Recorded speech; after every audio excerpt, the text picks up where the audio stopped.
Hello friends, how are you? I hope you all are doing hunky dory. Today we are going to discuss 20 questions of English grammar.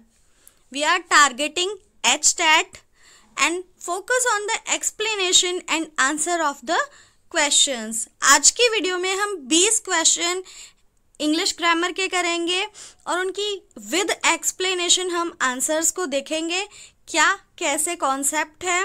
तो basically इसमें जितने भी topic आएंगे उनको हम with explanation करने वाले हैं और फोकस्ड एग्ज़ाम हमारा है HTAT। वैसे इंग्लिश ग्रामर ना तो HTAT के लिए अलग से होती है ना ही किसी और एग्ज़ाम के लिए, बाकी स्टूडेंट्स के लिए भी जहाँ भी इंग्लिश ग्रामर आती है चाहे वो स्कूल लेवल हो या कंपटीशन लेवल, ये वीडियो उतनी ही रिलेवेंट है। क्लियर? हम HTAT को फोकस कर रहे हैं इसलिए मैंने यहाँ पे HTAT मेंशन किया है, अदरवाइज ग्रामर होती है, सभी के लिए एक जैसी होती है। इससे कोई फ़र्क नहीं पड़ता कि आप किस एग्ज़ाम के लिए प्रिपेयर कर रहे हो, जो टॉपिक है वो सेम ही रहेंगे। क्लियर? Let's get start.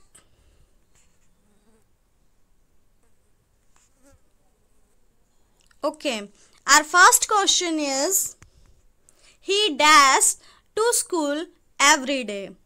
तो यहाँ पे जो आंसर है वो गोज रहेगा। एक्सप्लेन करके बता देती हूँ क्यों रहेगा। देखो ये सेंटेंस एवरी डे के बारे में बात कर रहा है, यानी कि इसमें क्या है, डेली रूटीन। ठीक है, तो जब भी हम डेली रूटीन की बात करेंगे तो हम कौन सा टेंस यूज करेंगे, प्रेजेंट इंडेफिनिट टेंस।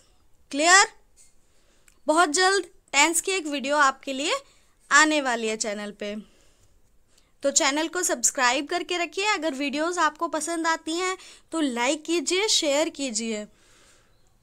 देखो प्रेजेंट इंडेफिनिट टेंस का एक रूल है कि यहाँ पे ना जब भी प्लूरल होगा सब्जेक्ट, क्या होगा, प्लूरल, तो एस या ES वर्ब के साथ यूज नहीं होगा। लेकिन सिंगुलर सब्जेक्ट होने पे वर्ब के साथ S या ES यूज होता है। अब यहाँ पे एक ट्रिक मैं आपको बता देती हूँ।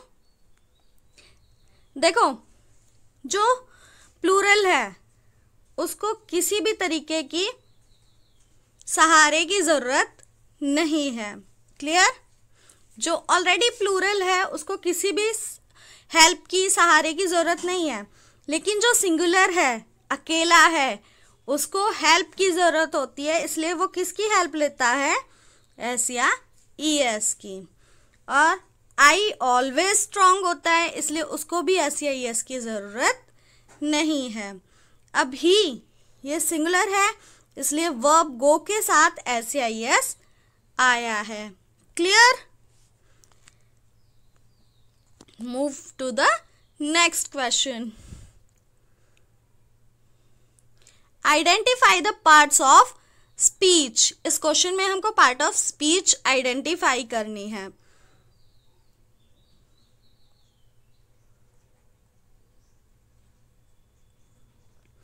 इस वाले पार्ट में तो सी सिंग्स ब्यूटिफुली। अब यहाँ पे देखो ये जो ब्यूटीफुल वर्ड है, क्या ये शी को डिफाइन करता है वो सुंदर है? नहीं, मे बी हो भी सकती है, बट यहाँ पे ये नहीं बताता कि वो ब्यूटीफुल है।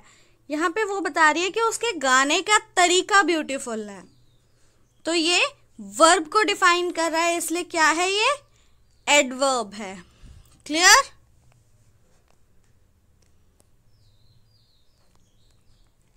They dash their homework before dinner. वो अपना होमवर्क डिनर से पहले कर चुके थे। ठीक है, तो जहाँ पे ये वाली सेंस आती है कर चुके थे, पास्ट में जब हम कोई काम फिनिश कर लेते हैं वहाँ पे हम क्या यूज़ करते हैं, हैड प्लस वर्ब की थर्ड फॉर्म। तो इसी रूल को फॉलो करते हुए यहाँ पे ये आया है answer, had finished. Next question, what is the passive form of the she wrote a letter. देखो एक्टिव से पैसिव बनाते वक्त जो सबसे फर्स्ट रूल होता है, एक तो हम ऑब्जेक्ट को सब्जेक्ट की जगह पे लेके आते हैं, सब्जेक्ट को ऑब्जेक्ट और ऑब्जेक्ट को सब्जेक्ट बना देते हैं। क्लियर? First rule. तो सबसे पहले ए लेटर। क्लियर? ओके। अब उसके बाद जो टेंस है वो एक स्टेप आगे लेके जाते हैं। जैसे ये है पास्ट इंडेफिनिट, तो इसको कर देंगे पास्ट कॉन्टिन्यूअस की हेल्पिंग वर्ब। तो पास्ट कॉन्टिन्यूअस की हेल्पिंग वर्ब होती है वॉज वर। तो एक लेटर है, सिंगुलर है, तो यहाँ पे आया वॉज। ठीक है। उसके बाद जो वर्ब होती है उसकी यूज करते हैं हम थर्ड फॉर्म। तो राइट की थर्ड फॉर्म रिटन। क्लियर? अब बाय, पैसिव बनाते वक्त बाय आना जरूरी है ना। और अब सब्जेक्ट को ले आएंगे ऑब्जेक्ट की जगह पे। अब जब सब्जेक्ट ऑब्जेक्ट की जगह पे आए, ऑब्जेक्टिव केस लगेगा। तो सी का ऑब्जेक्टिव केस होता है हर। तो ये हमारे पास सेंटेंस बनकर आया, a letter was written by her. Clear? Identify the error, he don't like pizza. इसमें हमें एरर बताना है कि उसको पिज्जा नहीं पसंद। अभी मैंने आपको बताया था ना, जो सिंगुलर होता है उसको एस या एस की जरूरत होती है, और जो प्लूरल होता है उसको एस या एस की जरूरत नहीं होते। तो यहाँ पे डू नहीं आएगा, यहाँ पे डज आएगा। ठीक है? Doesn't. Clear? If I rich I would help you. यहाँ पे एक सिंपल सा रूल याद कर लेना। देखो अनरियल कंडीशनल ये एक लैंग्वेज हो गई, इंग्लिश की एक एजुकेशनल लैंग्वेज में आंसर लिखा हुआ है। सिंपल सा एक रूल है, जब भी हम ख्याली पुलाव बनाते हैं तो आई के साथ वर लगाते हैं। जब भी हम ये सोचते हैं ना, ये होती वो होती, काश मैं ये करता वो करता, तो जब भी ख्याली पुलाव बनाएंगे तो आई के साथ क्या यूज करेंगे? वर, ताकि पढ़ने वाला देखते ही समझ जाए ये रियलिटी नहीं है। Choose the correct preposition, he is good dash mathematics. वो किस में गुड है? मैथमेटिक्स में। तो देखो अगर किसी सब्जेक्ट में या किसी टॉपिक में अच्छे होते हैं तो उस पे उन्होंने मास्टरी की हुई होती है, तो एट आता है। ठीक है?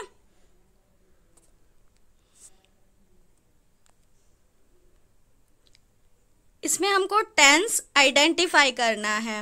I have been waiting for 2 hours। देखो हैव देखते ही समझ जाना है क्या है, ये प्रेजेंट है, प्रेजेंट परफेक्ट। हैव से हमें इतना समझ आ गया।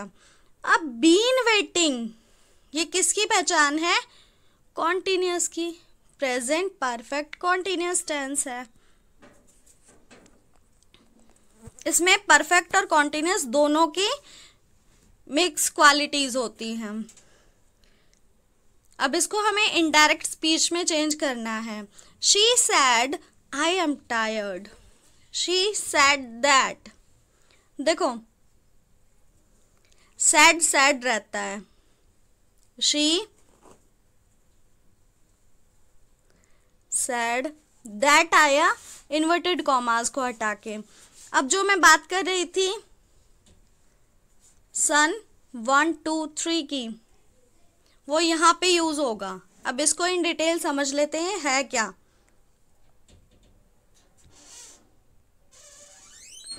देखो जो सब्जेक्ट होता है वो फर्स्ट पर्सन के अकॉर्डिंग चेंज होता है, ऑब्जेक्ट सेकंड पर्सन के अकॉर्डिंग चेंज होता है, और थर्ड पर्सन नो चेंज रहता है। क्लियर? अब देखते हैं इस रूल को फॉलो करके। देखो आई एम टायर्ड में आई क्या है? सब्जेक्ट, तो किसके अकॉर्डिंग चेंज होगा बताओ?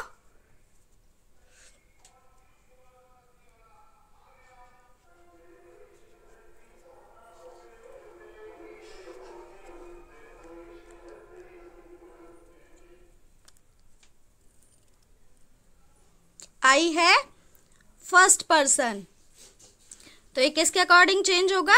सब्जेक्ट। अब सब्जेक्ट क्या है? शी, तो आई का क्या बन जाएगा? शी। अब शी के अकॉर्डिंग हेल्पिंग वर्ब यूज करेंगे, तो वॉज। पास्ट बनाते हैं ना इसको, क्योंकि जो बात कही थी वो पास्ट हो चुकी है। She was tired. Clear?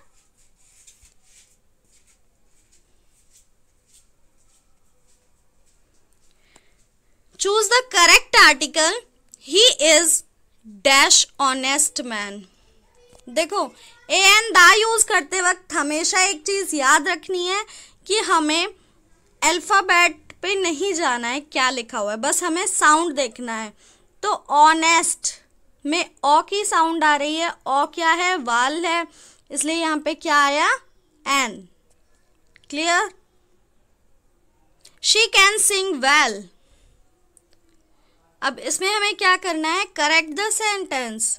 She can sings well लिखा हुआ है उन्होंने। तो मेरी जो वर्ब की वीडियो है वो अगर आपने अच्छे से देखी है तो आपको पता होगा कि मोडाल्स के साथ हम हमेशा वर्ब की फर्स्ट फॉर्म यूज करते हैं। कौन सी फॉर्म यूज करते हैं? First form.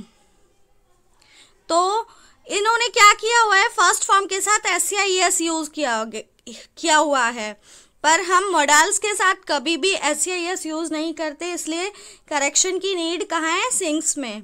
इसमें SCIS नहीं आएगा। The window was broken by the boy. इसमें हमको वॉइस पहचाननी थी। बहुत ही सिंपल है, जहाँ पे बाय दिखाई दे वहां पे पैसिव वॉइस होती है, तो यहाँ पे बाय आया है। और दूसरी पहचान इसकी ये होती है, इसमें ऑब्जेक्ट को सब्जेक्ट बनाया जाता है। काम किसने किया था? बॉय ने, पर ऑब्जेक्ट क्या था? विंडो। बट यहाँ पे क्या किया? बॉय को ऑब्जेक्ट रखा और विंडो को सब्जेक्ट। तो ये क्या है? Passive sentence. Fill in the blank. Neither Ramesh nor his friends dash guilty.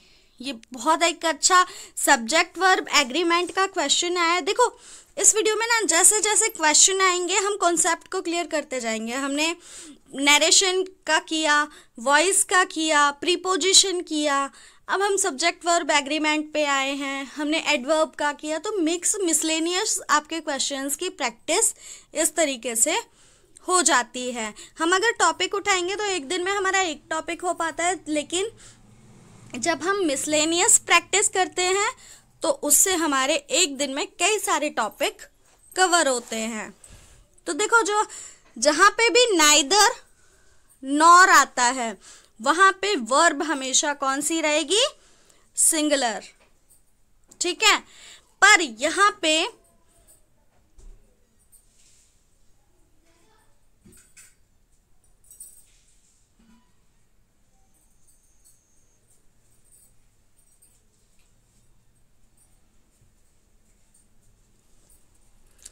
Neither और नॉर के साथ वर्ब ऑलवेज प्लूरल रहती है।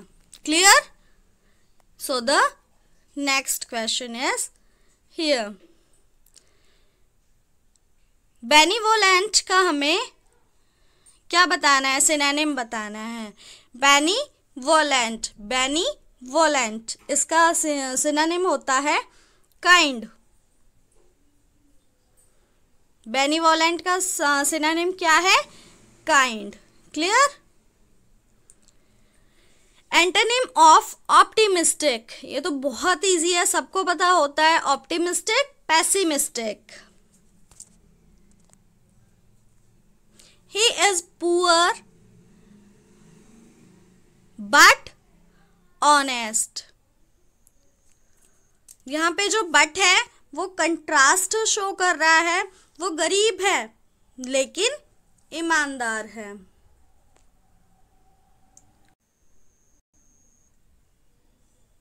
What is the plural of analysis? Analysis का प्लूरल क्या है? उसके साथ es बन जाएगा और is को हटा देंगे, एनालिसिस। क्लियर? स्पेलिंग देखेंगे, is को हटा के es किया है। Change into interrogative, she was playing football. इसको हमें इंटेरोगेटिव करना है तो हम इसकी हेल्पिंग वर्ब को सामने ले आएंगे। Was she playing football. Identify the close, I know that he is honest. यहाँ पे हमें क्लॉज को आइडेंटिफाई करना है। तो देखो यहाँ पे मेनली किसकी बात हो रही है?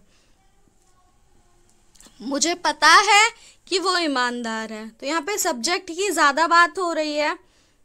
ठीक है, ही इज ऑनेस्ट, तो यहाँ पे नाउन क्लॉज होगा।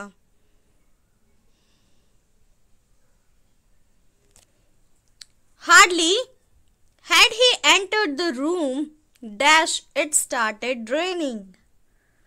तो यहाँ पे हार्डली का पेयर कौन सा होता है? when। आप कंजक्शन वाले टॉपिक में इसको डिटेल में पढ़ेंगे। हार्डली का पेयर क्या होता है? when। तो हम यहाँ पे इस सेंटेंस को इस तरीके से बनाएंगे, hardly had he entered the room when it started raining। Thank you. Best of luck for your exam. I hope you all are doing well in this exam. If you like the video, please share this video, press the like button and subscribe the channel for more such videos. Thank you very much.